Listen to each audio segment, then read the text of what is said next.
Hey, Tej here. Today we're taking a look at technical analysis for Nasdaq. I'll cover wave analysis with Elliott Wave Theory and provide multiple scenarios the price may take. Let's take a look at the different possibilities. Starting from this daily time frame, we've had this downward cycle going on. We can still draw this trend line coming down, and we're still within this bearish area. Whenever we are going to be breaking this trend line, then we can look for more upside. This can definitely last until the end of the year if we are getting some kind of double correction. At that point, we could be looking to break this channel here to confirm that one of this, or the first leg of this correction, would be done. Then we'd be looking at something else and then downwards again. But before getting into that, let's take a look at the higher time frame structures that we had. We had an idea that something ended here. There's a possibility to have the count end at these highs around 22nd of November.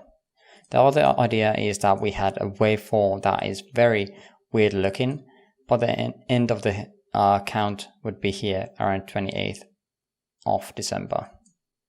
Now, for this count, we would be looking at a structure that is starting from here and coming down. For this one, this is my preferred option. A wave 1, 2, 3, 4 and 5 as a leading diagonal into A or a 1, A, B, C into B or 2, and then looking for wave C or wave 3.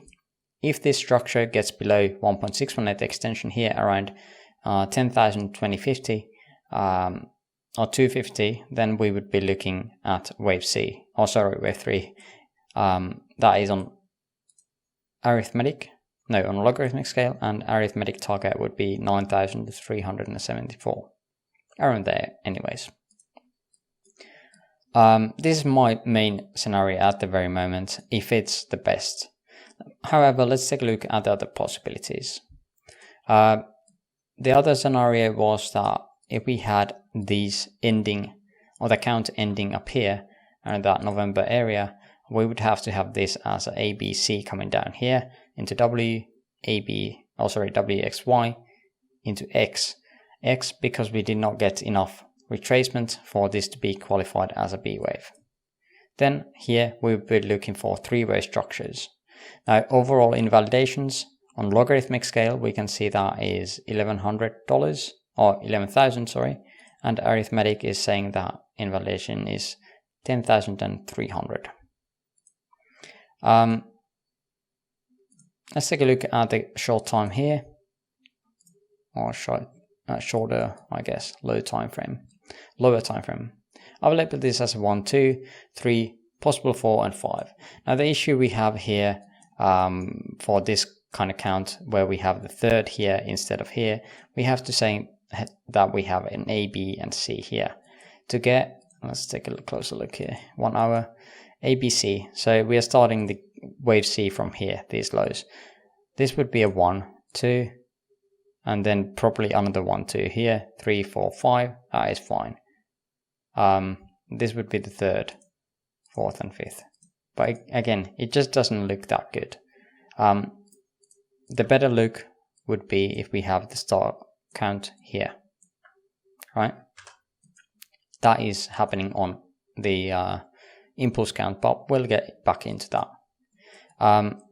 But this is still a possibility. There's no invalidations. We can modify this as we go.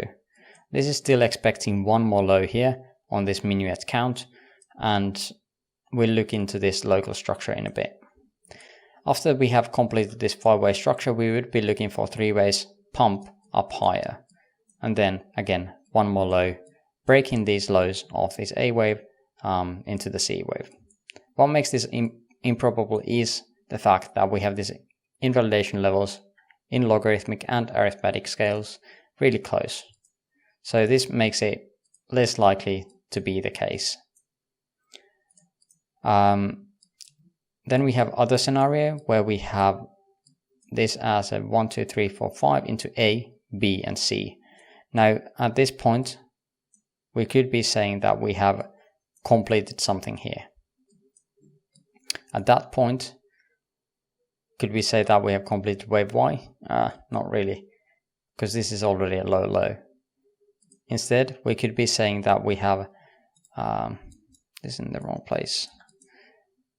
We have this as an ABC, then we would be having this as an ABC, a possible, again, some kind of three-way structure here, which would be really unlikely as the C wave here is really large, and then we would be looking another high here.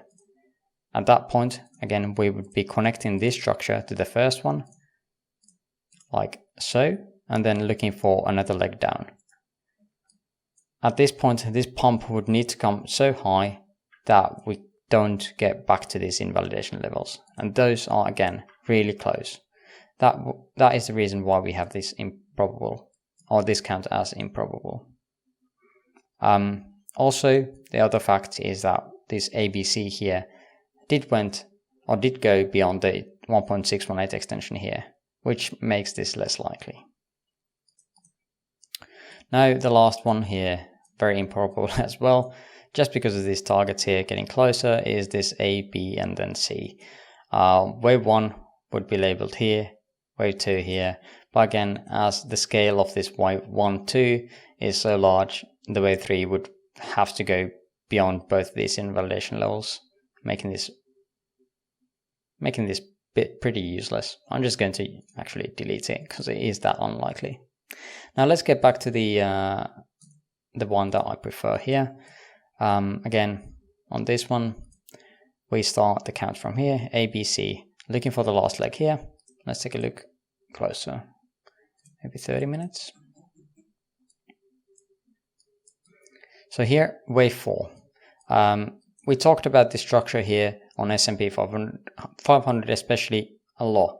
On that, the structure is way clearer than on Nasdaq, but in any case, we have this an expanded flat here, ABC, fits the wave 4 area very well, and we do have this structure of 5 waves in here, fitting again very well. We do not have a truncation like in S&P 500, which makes this structure at least look a bit better. In here, again, if we are placing the wave 4 here, we would be looking for the last leg of wave 5 to come. It is not certain if the wave 2 is actually here or here. So yeah, we'll see. If we are, however, placing the wave 2 here, we're going to have these wicks all over the channel. So that is one reason why I would almost prefer to have it here. Again, two different scenarios. We could be starting this with some kind of flat pattern, or actually it's a running flat, or just the zigzag here. Almost prefer this one at this point. Extension for this one is really big. We came down to the 3.618 here. Depending on which degree you're playing, we could be placing the third here. RSI low, very low, is here around 14.15 on 30 minutes. So we have had quite a few of bullish divergences here forming, but none of them taking too much action yet. This could be the last leg here if we are indeed placing the wave 3 on here. At that point, we could be looking for this to be some kind of structure like this. Now, we already had that kind of structure here as a flat pattern, so that is something that we do not really expect.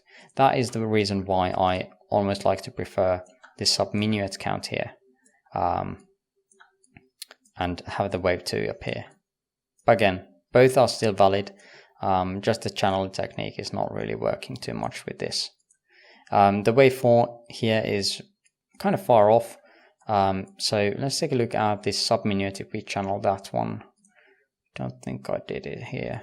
And yeah, oh yeah, now I remember why. The wave 1 is so steep here at the beginning that again we are going through the trend line even before we started to make it, and on the other side as well. It just doesn't seem to be working. Oh well, yeah, in any case, we would be looking for a wave 4 of some sort at least, and then at least one more low here. With this one, we would be most likely looking for at least 2 different flat patterns here.